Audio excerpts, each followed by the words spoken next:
بسم الله الرحمن الرحيم والحمد لله رب العالمين والصلاة والسلام على رسول خير خلقه محمد وعلى آله وصحبه أجمعين. سبحانك لا علم لنا إلا ما علمتنا إنك أنت العليم الحكيم. ربي زدني علما ربي زدني علما ربي زدني علما ربي شرح لي صدري ويسر لي أمري واحلل عقدة من لساني يفقه قولي.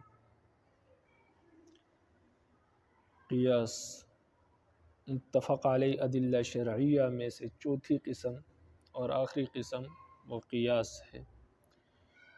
اس سے پہلے قرآن، حدیث اور اجماع کا ذکر ہو چکا، یعنی جس طرح قرآن، حدیث اور اجماع سے مسائل ثابت ہوتے ہیں، اسی طرح قیاس سے بھی مسائل ثابت ہوتے ہیں۔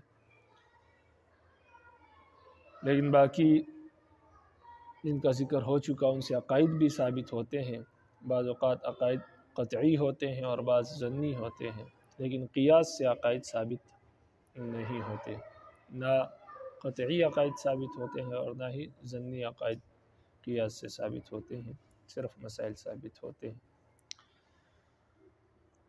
قیاس کسے کہتے ہیں؟ سب سے پہلے اس کو سمجھیں۔ قیاس کہتے ہیں کہ قرآن اور حدیث میں کوئی مسئلہ اگر بیان ہوا ہو اور اسی کے مشابہ کوئی دوسرا مسئلہ ہو جس کا ذکر قرآن اور حدیث میں موجود نہ ہو صراحت کے ساتھ، یعنی کسی مسئلے کا حکم قرآن حدیث میں موجود ہو اور اسی کے مشابہ ایک دوسرا مسئلہ ہو جس کا ذکر قرآن اور حدیث میں صراحتاً موجود نہ ہو۔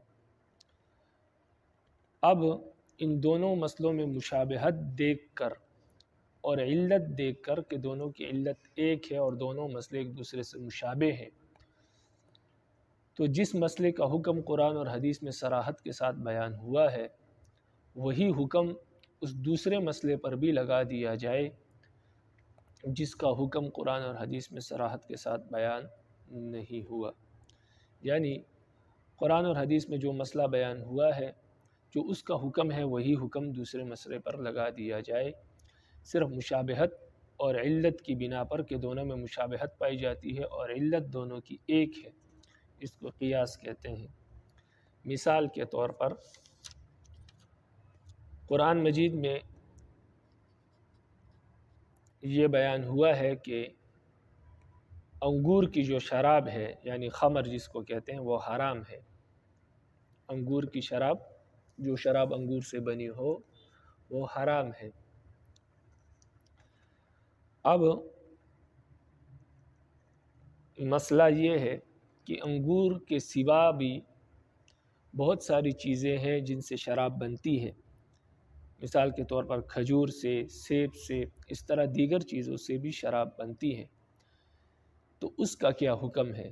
انگور کی شراب کا حکم تو قرآن مجید نے بیان کر دیا، لیکن ان چیزوں کی شراب کا کیا حکم ہے؟ تو ہم نے دیکھا کہ دونوں مسئلوں میں مشابہت پائی جاتی ہے اور دونوں کی علت ایک ہے۔ مشابہت کیسے پائی جاتی ہے؟ مشابہت اس طرح پائی جاتی ہے کہ جب ہم نے انگور کی شراب کو دیکھا قرآن مجید میں کہ وہ کس بنا پر حرام ہے، تو ہمیں معلوم ہوا کہ وہ اس بنا پر حرام ہے کہ انگور کی شراب پینے سے انسان کو نشہ چڑھ جاتا ہے، تو اس نشے کی بنیاد پر قرآن مجید نے اس کو حرام قرار دیا۔ اب جب ہم نے دیگر چیزوں کی شراب کو دیکھا تو ان میں بھی یہی علت پائی جاتی ہے کہ کھجور کی شراب سے بھی نشہ چڑھتا ہے، سیب وغیرہ کی شراب سے بھی نشہ چڑھتا ہے، تو دونوں مسئلوں میں مشابہت پائی گئی، علت دونوں کی ایک ہے، اس میں بھی نشہ چڑھتا ہے، انگور کی شراب سے اس میں بھی نشہ چڑھتا ہے، تو ہم نے اس انگور والے شراب کا جو حکم ہے، جو مسئلہ قرآن مجید میں بیان ہوا ہے انگور کی شراب کا کہ وہ حرام ہے، تو وہی حکم حرمت کا ہم نے اٹھا کر کھجور وغیرہ کی شراب پر بھی لگا دیا۔ اس لیے لگایا کہ جب نشے کی وجہ سے وہ حرام ہے انگور کی شراب، تو نشہ کھجور وغیرہ کی شراب میں بھی پایا جاتا ہے، تو لہٰذا جب وہ حرام ہے تو یہ بھی حرام ہونی چاہیے، اس لیے کہ دونوں مسئلوں کی علت ایک ہے۔ اس کی علت حرمت کی یہ ہے کہ اس میں نشہ پایا جاتا ہے، تو کھجور کی شراب میں بھی نشہ پایا جاتا ہے، تو لہٰذا یہ بھی حرام ہونی چاہیے۔ تو دونوں مسئلوں میں جب مشابہت ہے تو ایک مسئلے کا حکم یعنی قرآن اور حدیث میں جو مسئلہ بیان ہوا ہے اس کا حکم اٹھا کر اس دوسرے مسئلے پر لگا دینا جو قرآن اور حدیث میں بیان نہیں ہوا، اس کو قیاس کہتے ہیں۔ اس بات کو سمجھنے کے بعد اب یہ سمجھے کہ قیاس میں 4 چیزیں پائی جاتی ہیں۔ ایک ہے وہ مسئلہ جو قرآن اور حدیث میں صراحت کے ساتھ بیان ہوا ہو، اس کو اصل کہتے ہیں اور مقیس علیہ کہتے ہیں۔ اصل اس لیے کہتے ہیں کہ اصل مسئلہ وہی ہے جس کا حکم قرآن حدیث میں بیان ہوا ہے، وہ بنیاد ہے۔ اور مقیس علیہ اس لیے کہتے ہیں کہ اس پر دوسرے مسئلے کو قیاس کیا جاتا ہے اور پھر اس کا حکم دوسرے مسئلے کو دیا جاتا ہے، اس لیے اس کو مقیس علیہ کہتے ہیں۔ اس مسئلے کو جو دوسرا مسئلہ ہوتا ہے جو قرآن اور حدیث میں بیان نہیں ہوتا بلکہ قرآن اور حدیث والے مسئلے کا حکم اس کو بعد میں دیا جاتا ہے، تو اس مسئلے کو فرع کہتے ہیں اور مقیس کہتے ہیں۔ فرع اس لیے کہتے ہیں کہ وہ مسئلہ اصل ہے، وہ بنیاد ہے اور یہ اس کی نقل ہے کیونکہ اس کا حکم اس کو ملا ہے، اس لیے اس دوسرے والے مسئلے کو فرع کہتے ہیں۔ فرع کا مطلب نقل۔ اور مقیس اس لیے کہتے ہیں کہ اس مسئلے کو دوسرے مسئلے پر قیاس کیا جاتا ہے، تو اس لیے اس کو مقیس کہتے ہیں، یعنی وہ مسئلہ جس کو قیاس کیا گیا ہے۔ نمبر 3،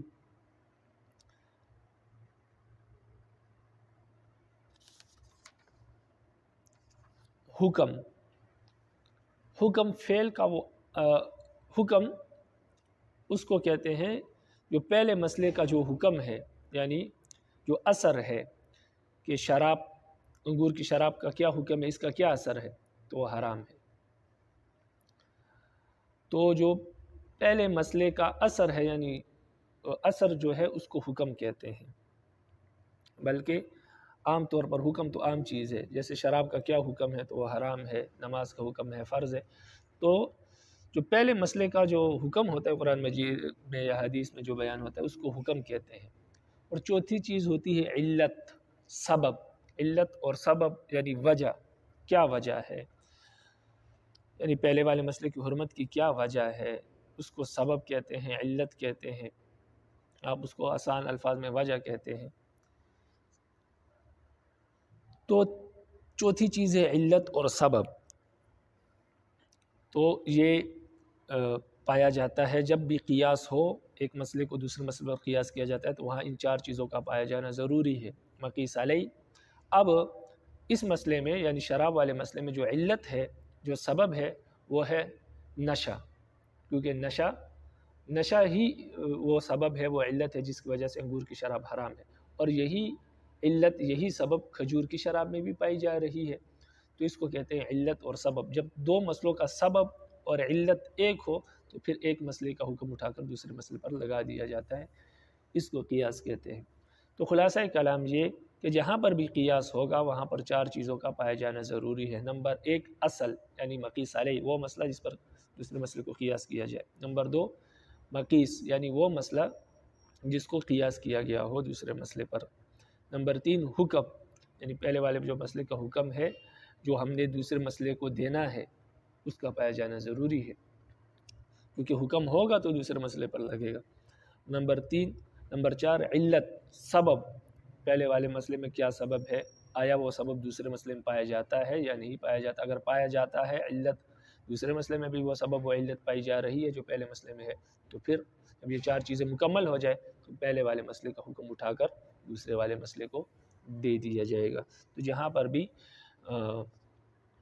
یہ کیا کہتے ہیں قیاس ہوگا وہاں پر ان 4 چیزوں کا پایا جان ضروری ہے۔ اب ہم نے جو مثال دی تو اس میں یہ سمجھے کہ انگور کی شراب جو ہے یہ مسئلہ قرآن حدیث میں بیان ہوا ہے تو یہ اصل ہے، یہ مقیس علیہ ہے، اور کھجور کی شراب کا جو مسئلہ ہے یہ مقیس ہے اور فرع ہے کیونکہ اس کو ہم دوسرے پر قیاس کریں گے۔ اور حرام ہونا یہ حکم ہے، اور نشہ ہونا، نشہ آور ہونا یہ علت ہے۔ تو لہٰذا جب ہم نے دیکھا علت دونوں میں ایک پائی جا رہی ہے، دونوں نشہ آور ہے، کھجور کی شراب بھی اور انگور کی شراب بھی، تو ہم نے انگور کی شراب کا جو حکم ہے یعنی حرام ہونا، وہ اٹھا کر ہم نے کھجور کی شراب پر بھی لگا دیا، تو اس طرح کھجور کی شراب بھی حرام ہو گئی قیاس سے۔ تو لہٰذا یہ 4 چیزیں پائی گئی، پہلا مسئلہ انگور کی شراب کا، دوسرا کھجور کی، تیسرا حکم حرام ہونا، اور چوتھا نشہ آور ہونا۔ چاروں چیزیں پائی گئی تو پہلے والے مسئلے کا حکم دوسرے والے مسئلے کو دے دیا گیا، تو اس کو قیاس کہتے ہیں۔ اب آپ کتاب کو دیکھیں، قیاس تعریف: علت کے مشترک ہونے کی بنا پر، علت آپ کو بتا دیا کیا چیز ہے، مشترک ہونے کی بنا پر یعنی علت ایک ہونے کی بنا پر غیر منصوص واقع، یعنی جو مسئلہ قرآن حدیث میں بیان نہیں ہوا اس کو غیر منصوص واقعہ کہتے ہیں۔ یعنی فرع میں غیر منصوص واقعہ یعنی فرع میں منصوص صورت، یعنی وہ مسئلہ جو قرآن حدیث میں بیان ہوا ہے، منصوص صورت یعنی اصل کا حکم لگانے کو قیاس کہتے ہیں۔ قرآن حدیث میں بیان جو مسئلہ قرآن حدیث میں بیان نہیں ہوا اس مسئلے کا حکم دینا جو قرآن حدیث میں بیان ہوا ہے، اس کو قیاس کہتے ہیں۔ آسان الفاظ میں اس کی تعبیر یہ ہے۔ اس طرح قیاس کے 4 ارکان ہوتے ہیں: اصل، فرع، حکم اور نمبر 4 علت۔ اصل سے مراد وہ صورت ہے جو صراحتاً کتاب و سنت میں مذکور ہو، یعنی وہ مسئلہ جو صراحتاً کتاب و سنت میں مذکور ہو یا اجماع سے ثابت ہو، اس کو مقیس علیہ بھی کہتے ہیں۔ فرع سے مراد وہ واقعہ ہے یعنی وہ مسئلہ ہے جس کا نص میں صراحتاً ذکر نہ ہو، یعنی جس کا نص میں صراحتاً ذکر نہیں لیکن اس میں منصوص صورت کا حکم لگایا جائے، یعنی اس مسئلے کا حکم لگایا جائے جو قرآن حدیث میں بیان ہوا ہے۔ اس کا دوسرا نام مقیس بھی ہے۔ حکم فعل کا وہ اثر ہے جو نص میں مذکور ہوتا ہے۔ شراب پینا یہ فعل ہے، انگور کی شراب پینا یہ ایک فعل ہے، اس کا اثر کیا ہے کہ پئیں گے تو حرام ہے، یہ فعل حرام ہے۔ اس فعل کا جو اثر ہے یعنی حرام ہونا، اسی کو حکم کہتے ہیں۔ اور غیر منصوص واقعہ میں یہ حکم منتقل کیا جاتا ہے، یعنی قیاس کا مقصد یہ ہوتا ہے کہ یہ حکم جو ہے جو پہلے والے مسئلے میں پایا جا رہا ہے یہ دوسرے مسئلے کو دے دیا جائے، لیکن اس کے لیے علت کا ایک ہونا ضروری ہوتا ہے، تو اس لیے قیاس کیا جاتا ہے کہ پہلے والے مسئلے کو دوسرے مسئلے میں منتقل کیا جائے، دوسرے مسئلے پر لگایا جائے۔ علت وہ وجہ ہے یعنی وہ سبب ہے جس کی وجہ سے اصل میں کوئی خاص حکم لگایا جاتا ہے اور اس کو فرع تک متعدی کیا جاتا ہے قیاس کے ذریعے سے۔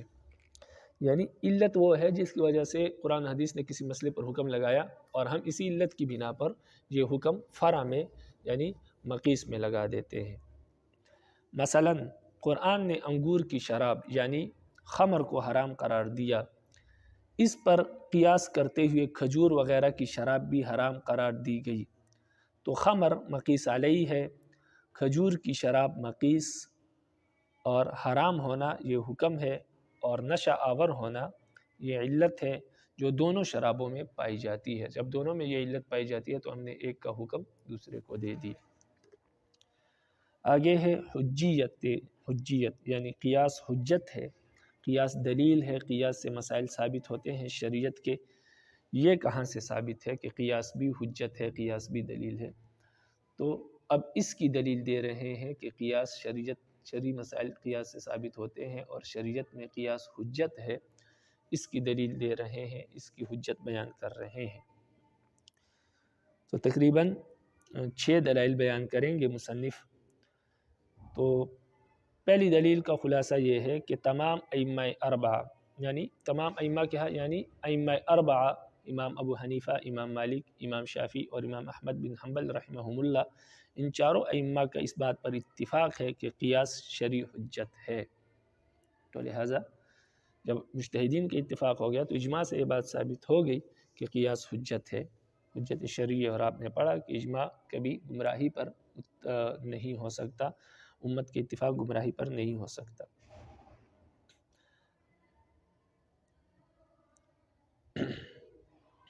تو یہ تو متفق ہے۔ اب دلائل کیا ہے؟ دلائل سب سے پہلی دلیل قرآن مجید کی آیت ہے سورہ حشر کی آیت نمبر 2، فَاعْتَبِرُوا يَا أُولِي الْأَبْصَارِ، اے عقل والو قیاس کیا کرو۔ تو اکثر علماء نے یہاں لفظ اعتبار سے قیاس مراد لیا ہے۔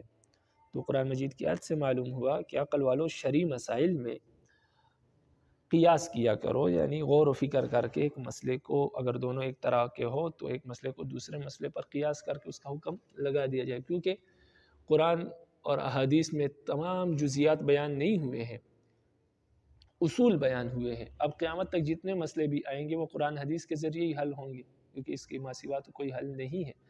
تو اب اس کی صورت یہی ہے کہ جو بھی نیا مسئلہ زمانے کے تقاضوں کے مطابق پیدا ہوگا اس کو قرآن اور حدیث میں بیان کردہ اصول کے مطابق حل کیا جائے گا، اور وہ اصول یہی ہے کہ اس کی قرآن اور حدیث میں بیان کردہ علتوں اور سبب کو دیکھ کر فیصلہ کیا جائے گا کہ وہ علت آیا اس مسئلے میں پائی جا رہی ہے یا نہیں۔ اگر پائی جا رہی ہے تو قرآن مجید کا وہ حکم اس پر بھی لگا دیا جائے گا۔ تو اس لیے رب العالمین نے فرمایا کہ عقل والو آپ قیاس کیا کرو، تاکہ وقت کے تقاضوں کے مطابق جو مسائل پیدا ہوتے ہیں تاکہ وہ حل ہوتے رہیں۔ نمبر 2، حضرت معاذ رضی اللہ تعالیٰ عنہ کو جب نبی علیہ السلام نے یمن کی طرف روانہ کیا اور کہا کہ وہاں لوگوں کو دین سکھائے، تو ان سے پوچھا کہ معاذ آپ فیصلہ کیسے کریں گے؟ تو انہوں نے کہا اللہ کی کتاب کے ذریعے سے، یعنی قرآن مجید کے ذریعے سے۔ تو نبی علیہ السلام نے فرمایا اگر قرآن مجید میں مسئلہ نہ پاؤ تو انہوں نے کہا کہ پھر میں نبی علیہ السلام کی حدیث یعنی آپ کی حدیث کے مطابق فیصلہ کروں گا۔ فرمایا اگر وہ مسئلہ حدیث میں بھی نہ ہو تو حضرت معاذ رضی اللہ عنہ نے فرمایا کہ اجتہد برأیی، پھر میں اپنی رائے پر عمل کروں گا، یعنی پھر میں قیاس کروں گا۔ تو نبی علیہ السلام نے فرمایا الحمدللہ الذی وفق رسول اللہ صلی اللہ علیہ وسلم، تمام تعریف اس ذات کے لیے ہے جس نے موافقت کی یا ہدایت دی نبی علیہ السلام کے قاصد کو، یعنی حضرت معاذ رضی اللہ عنہ کو، جنہوں نے حق کے راستے کی راہ دکھائی۔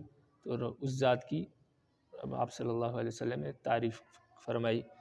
تو یہاں پر حضرت معاذ رضی اللہ عنہ نے نبی علیہ السلام کے سامنے یہ بات ذکر کی کہ میں اپنے رائے سے اجتہاد کروں گا، یعنی قیاس کروں گا، اور نبی علیہ السلام نے اس پر خوش ہو کر ان کو دعا دی اور رب العالمین کی تعریف بجا لائی۔ تو اس سے معلوم ہوا کہ نبی علیہ السلام کی حامی قیاس حجت ہے، اور جب صحابی اس کو حجت مان رہے ہیں اور نبی علیہ السلام کے سامنے ذکر کی اور نبی علیہ السلام نے اس پر خاموشی اختیار کی تو حدیث اور بلکہ دعا دی، تو اس حدیث سے معلوم ہوا کہ قیاس جو ہے وہ حجت ہے۔ یہ حدیث مشکات جلد اول صفحہ نمبر 221 پر بیان ہوئی ہے، موجود ہے۔ نمبر 3، قبیلہ بنو خشعم کی ایک خاتون نے آپ صلی اللہ علیہ وسلم سے دریافت کیا کہ میرے والد فوت ہو گئے ہیں اور ان پر حج فرض تھا لیکن وہ حج نہیں کر سکے، تو کیا اب میں ان کی طرف سے حج کر سکتی ہوں؟ تو آپ صلی اللہ علیہ وسلم نے فرمایا کہ اگر آپ کے والد پر قرض ہوتا تو آپ کیا کرتی؟ تو عورت نے کہا کہ میں ان کا قرض ادا کرتی، کیونکہ میں وارث ہوں ان کی، تو میرے ذمہ ان کا قرض ہے، اگر ان پر قرض ہوتا تو وہ میرے ذمہ ہوتا، میں ادا کرتی۔ تو نبی علیہ السلام نے فرمایا کہ اسی طرح حج بھی ہے، جب وہ ادا نہیں کر سکے تو پھر آپ پر وہ حج لازم ہے کہ آپ اس کو ادا کریں۔ تو یہاں پر اس حدیث میں نبی علیہ السلام نے خود قیاس کیا کہ حج کو قرض پر کیا ہے؟ قیاس کیا ہے۔ تو یہاں سے بھی ثابت ہوتا ہے کہ قیاس شرعی حجت ہے، اس سے شرعی مسائل ثابت ہوتے ہیں۔ نبی علیہ السلام نے خود شریعت کا مسئلہ قیاس سے ثابت کیا۔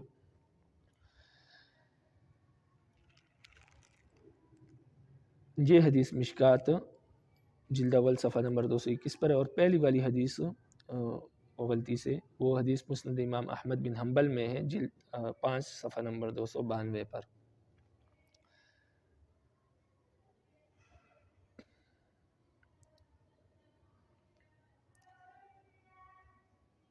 اسی طرح یہاں پر اس حدیث میں نبی علیہ السلام نے حقوق اللہ کو حقوق الناس پر قیاس کر کے مسئلہ اخذ کیا کہ جس طرح اللہ کا بندوں کے حق ضروری ہے اس طرح اللہ کا حق بھی ضروری ہے، تو لہٰذا جب بندوں پر قرض ہو کسی بندے کا تو وہ ادا کرنا لازم ہوتا ہے۔ اسی طرح رب العالمین کا حق جو کہ حج ہے وہ بھی آپ پر لازم ہے کہ آپ اس کو ادا کریں۔ نمبر 4، حضرت عمر رضی اللہ تعالیٰ عنہ نے ایک مرتبہ نبی علیہ السلام سے فرمایا کہ اے اللہ کے رسول، آج میں نے بہت بڑا گناہ کر دیا ہے۔ نبی علیہ السلام نے فرمایا کیا کیا آپ نے؟ فرمایا کہ میں نے روزے کی حالت میں اپنی بیوی کا بوسہ لیا۔ تو نبی علیہ السلام نے فرمایا آپ مجھے یہ بتائیں کہ اگر آپ روزے میں کلی کریں پانی سے تو کیا روزہ ٹوٹ جاتا ہے؟ انہوں نے کہا کہ نہیں، اس میں تو کوئی حرج نہیں ہے۔ تو نبی علیہ السلام نے فرمایا کہ جب پانی سے کلی کرنے سے روزہ نہیں ٹوٹتا تو اس طرح بوسہ لینے سے بھی وضو نہیں ٹوٹتا ہے۔ نبی علیہ السلام نے فرمایا کہ صرف ہونٹ لگانے سے روزے پر کوئی فرق نہیں پڑتا، تو وہ ہونٹ چاہے پانی کو لگے چاہے بیوی کو لگے، تو ایسی صورت میں روزے پر کوئی اثر نہیں پڑتا جب تک کہ وہ صورت پیش نہ آ جائے، وہ صورتیں جس سے روزہ ٹوٹتا ہے۔ تو اس حدیث میں نبی علیہ السلام نے بوسے کو کلی پر قیاس کیا کہ جس طرح پانی پر کلی کرنے سے روزہ نہیں ٹوٹتا تو بوسہ لینے سے بھی روزہ نہیں ٹوٹتا، کیونکہ دونوں ہونٹوں سے لگتے ہیں پانی بھی، اور کیونکہ اندر سرایت نہیں کرتا، اسی طرح بوسہ بھی کوئی ایسی چیز نہیں ہے جو اندر سرایت کرے، تو لہٰذا تو پانی سے روزہ نہیں ٹوٹتا تو بوسے سے بھی نہیں ٹوٹتا۔ نمبر 5، حضرت عمر رضی اللہ عنہ کے دور میں ایک عورت نے اپنے آشنا کے ساتھ مل کر اپنے سوتیلے بیٹے کو قتل کر دیا۔ تو یہ معاملہ حضرت عمر رضی اللہ تعالیٰ عنہ کی عدالت میں پیش کیا گیا، تو حضرت عمر رضی اللہ عنہ اس سوچ میں پڑ گئے کہ ایک شخص کے بدلے میں 2 بندوں کو قتل کیا جا سکتا ہے یا نہیں، کیونکہ عورت نے اپنے آشنا کے ساتھ مل کر قتل کیا تھا، تو ایک عورت اور ایک اس آشنا 2 بندوں نے ایک بندے کو اپنے سوتیلے بیٹے کو قتل کیا تھا، تو اب ایک کے بدلے میں ان دونوں کو قتل کر سکتے ہیں یا نہیں کر سکتے۔ تو اس سوچ میں حضرت عمر رضی اللہ عنہ تھے کہ حضرت علی رضی اللہ عنہ نے فرمایا کہ اے عمر، آپ مجھے یہ بتائیں کہ اگر کوئی شخص دو آدمی ایک اونٹ کو چوری کرے، 2 آدمی ایک اونٹ کی چوری میں شریک ہو، تو کیا دونوں کا ہاتھ کاٹا جائے گا یا ایک کا؟ حضرت عمر رضی اللہ عنہ نے فرمایا کہ دونوں کا ہاتھ کاٹا جائے گا۔ تو حضرت علی رضی اللہ عنہ نے فرمایا کہ پھر اسی طرح ان دونوں کو بھی ایک شخص کے بدلے میں قتل کیا جائے گا۔ تو اس پر پھر انہوں نے یہ فیصلہ کیا کہ ایک کے بدلے میں ان دونوں کو قتل کر دیا جائے، اور یہ مسئلہ اب فقہ میں اسی طرح موجود ہے کہ اگر ایک سے زائد آدمی کسی شخص کے قتل میں شریک ہو تو سب کو اس کے بدلے میں قتل کیا جائے گا۔ تو یہ مسئلہ یہاں سے قیاس سے ثابت ہے۔ نمبر 6، اسی طرح حضرت ابوبکر صدیق رضی اللہ تعالیٰ عنہ کی جو خلافت تھی، یعنی امامت کبریٰ کو صحابہ نے نماز پر قیاس کیا اور کہا کہ جب رسول اللہ صلی اللہ علیہ وسلم حضرت ابوبکر صدیق پر راضی تھے اس ہمارے دین کے لیے، تو کیا ہم اپنی دنیا کے لیے ان پر راضی نہیں ہو سکتے؟ یعنی جب نبی علیہ السلام نے ہمارے دین کا امام ان کو بنایا، مصلی پر کھڑا کیا، اور ہمارے دین کے لیے نبی علیہ السلام ان پر راضی تھے کہ ہمارے دین کے معاملات کو سنبھالے، یعنی نماز انہوں نے پڑھائی ہمارے دین کے لیے، نبی علیہ السلام ان پر راضی ہوئے، تو کیا ہم اپنی دنیاوی امور میں جو خلافت کے امور ہے، بادشاہت کے جو حکومتی امور ہے، تو وہ دنیاوی امور میں کیا ہم ان پر راضی نہیں ہو سکتے؟ اور صحابہ ان پر راضی ہو گئے اور اس طرح ان کو اپنا خلیفہ تسلیم کر دیا۔ تو یہاں پر صحابہ نے حضرت ابوبکر صدیق رضی اللہ عنہ کی خلافت کو حضرت ابوبکر صدیق رضی اللہ عنہ کی امامت پر، نماز کی امامت پر قیاس کیا کہ نبی علیہ السلام نے ان کو امام بنایا، راضی تھے، تو لہٰذا ہم ان کو خلیفہ بناتے ہیں کہ نبی علیہ السلام اس پر بھی ضرور راضی ہوں گے کہ جب دین پر راضی تھے تو ہماری دنیاوی امور میں بھی نبی علیہ السلام ان سے راضی ہوں گے، تو لہٰذا ہم بھی راضی ہے، اس لیے ان کو خلیفہ بنا دی۔ تو اس سے معلوم ہوا کہ صحابہ بھی قیاس کے قائل تھے، اور غیر منصوص واقعات میں، یعنی ایسے مسائل جو قرآن حدیث میں بیان نہیں ہوئے ہیں واضح طور پر، تو صحابہ ان مسائل میں کیا ہے کہ قیاس کرتے تھے، قرآن حدیث میں غور و فکر کر کے علت ڈھونڈتے تھے، سبب ڈھونڈتے تھے، تو جہاں پر ان کو وہ سبب مل جاتا تھا، جو سبب اس مسئلے میں پایا جاتا تھا جو غیر منصوص مسئلہ ہے، جو قرآن حدیث میں بیان نہیں ہوا، تو پھر قرآن حدیث میں جو سبب اور جو علت موجود ہوتی تھی کسی مسئلے کی، تو اسی مسئلے کا حکم اس مسئلے کو دے دیتے تھے، کیونکہ دونوں کی مشابہت پائی جاتی تھی، دونوں کی علت ایک ہوتی تھی، تو اس سے، اور آپ نے یہ مثالیں پڑھ لی ہے جو میں نے ابھی آپ کو بتائی کہ حضرت عمر رضی اللہ عنہ کی، اسی طرح صحابہ نے قیاس کیا، نبی علیہ السلام نے قیاس کیا، تو اس سے معلوم ہوا کہ قیاس جو ہے شرعی حجت ہے، اور صحابہ اور نبی علیہ السلام بھی قیاس کو شرعی حجت مانتے تھے اور اس سے مسائل ثابت کرتے تھے۔ اب آپ کتاب کو دیکھیں، حجیت، قیاس کے حجت ہونے پر ائمہ اربعہ اور اکثر فقہا متفق ہے، کیونکہ نمبر 1 اللہ تعالیٰ کا ارشاد فاعتبروا یا اولی الابصار، سورہ حشر آیت نمبر 2۔ اکثر علماء نے یہاں اعتبار سے قیاس مراد دیا ہے، یعنی عقل والوں قیاس کیا کرو۔ نمبر 2 حضرت معاذ رضی اللہ تعالیٰ عنہ سے مروی ہے اجتہد برأیی، یہاں اجتہاد سے مراد قیاس ہے، یعنی میں اپنے رائے سے اجتہاد کروں گا۔ تو حدیث میں نے آپ کو پوری بتا دی، یعنی انہوں نے کہا کہ میں قیاس کروں گا۔ حدیث ہے مسند امام احمد بن حنبل جلد نمبر 5 صفحہ 292، پہلے بتا چکا ہوں۔ نمبر 3 قبیلہ بنو خشعم کی ایک خاتون نے آپ صلی اللہ علیہ وسلم سے دریافت کیا کہ میرے والد فوت ہو گئے، ان کے اوپر حج فرض تھا، کیا میں ان کی طرف سے حج کر سکتی ہوں؟ آپ نے فرمایا اگر ان پر دین یعنی قرض ہوتا تو ادا کرتی؟ کہا ہاں، فرمایا پھر ان کی طرف سے حج بھی کرو۔ تو مشکات جلد اول صفحہ 221۔ اس حدیث میں آپ صلی اللہ علیہ وسلم نے حق اللہ کو حق الناس پر قیاس فرمایا ہے۔